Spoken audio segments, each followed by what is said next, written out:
Hello, hello. Welcome. I'm going to take just a minute. So, if you are catching the live or even if you're catching the replay, that you can just kind of be here and be with the video that we are going to have today. Finding your voice. Finding your voice. Such an important one. So if you can hear me, leave a comment. And I've started to also share these in my personal Facebook feed, because on my business page where I normally share them, or on Instagram or YouTube, they are not always getting to you all. So new task is coming, which is coming to you in a lot of different ways, so that hopefully you can engage with the content if you're interested. Finding your voice. First, I want to talk about several things that are very common with those beautiful individuals who I have the opportunity to work with one-on-one.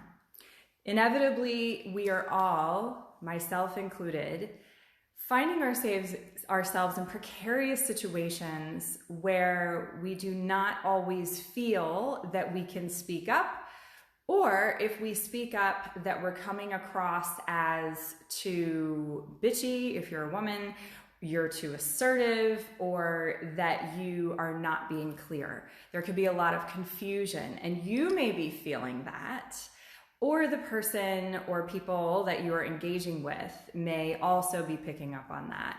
And so there's this whole thing around finding your voice. And this is something that when I started working with clients individually and really guiding them into their core, I had no idea that there were so many of us who were trying to find our voice. And so the first thing that I want to say is that there is nothing to find. We are simply reclaiming. We are reclaiming to be able to communicate effectively. We are reclaiming being able to be heard, to be understood, to have boundaries and respectful boundaries, but also to speak out of love. That is what is available in aligned communication. And so it's actually not about finding your voice. Your voice is already there. It's already there. You're using it. Okay. You use it usually. It may be ineffective in certain ways, or it may leave you feeling like you are not heard. And that is where we get to work. That's where the magic comes in. That's where the let's go inward.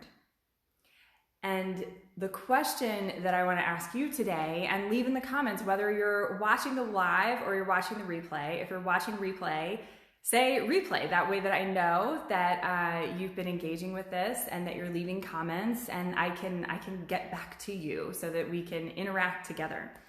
But that voice, that beautiful, clear communication, the calm that we're all looking for, let's say in personal or business relationships, when we're really, really passionate about something, we really want to be understood, yet if we are not embodied, then often it can come across as too aggressive, or people begin to get defensive. If somebody is getting defensive and you're in conversation with them, what's often happening 9 times out of 10, and usually I'll actually say 100% of the time, we're living from about the diaphragm up, okay? And so you're using a lot of your brain, and you're not really connected with the other person or persons.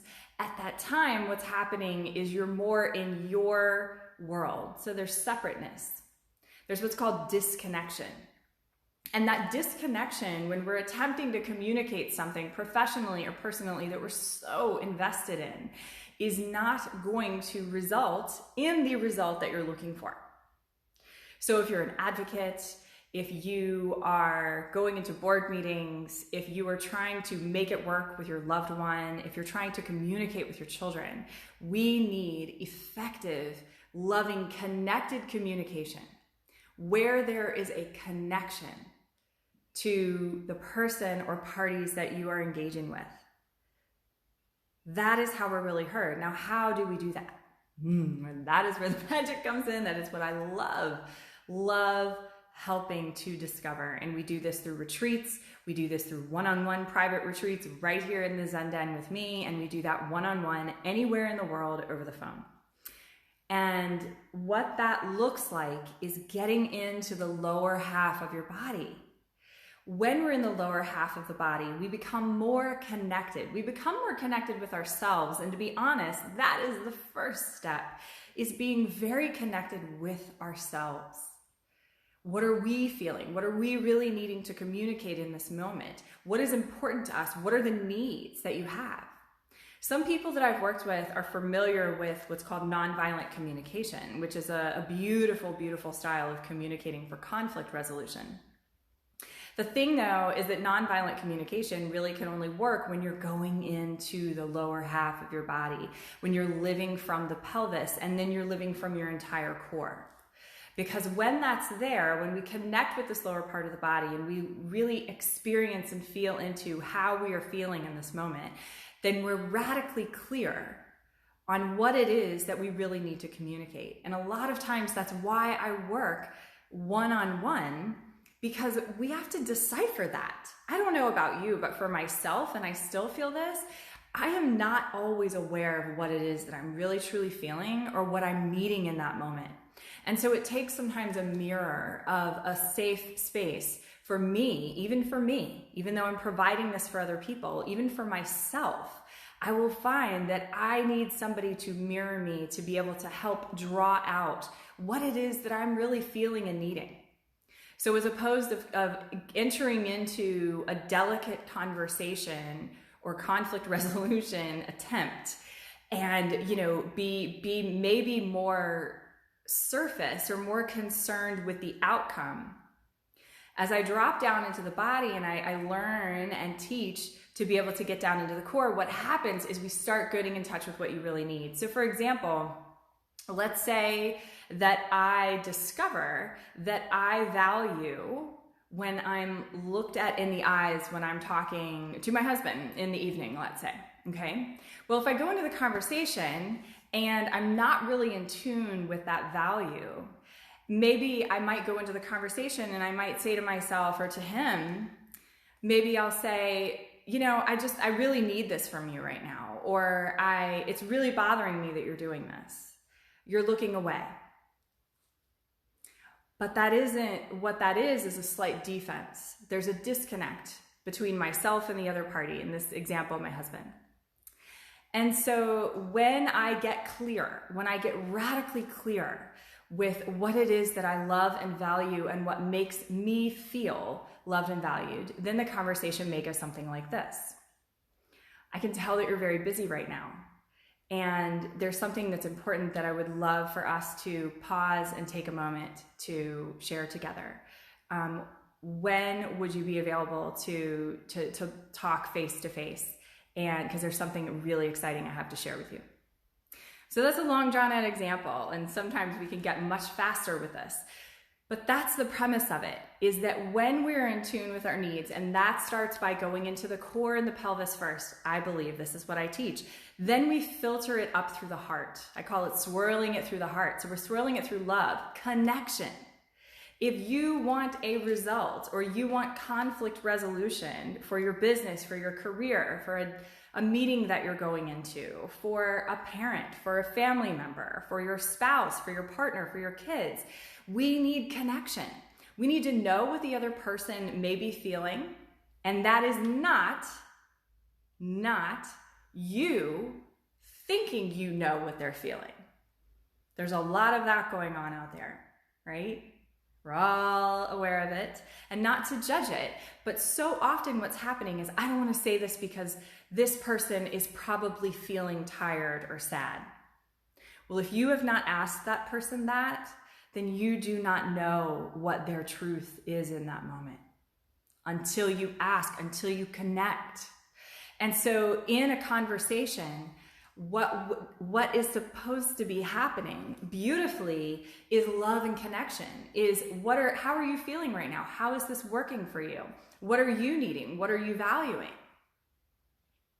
And so if you want, we can get really, really specific. A lot of my clients, moment by moment that we're working together, we sometimes are working through these situations.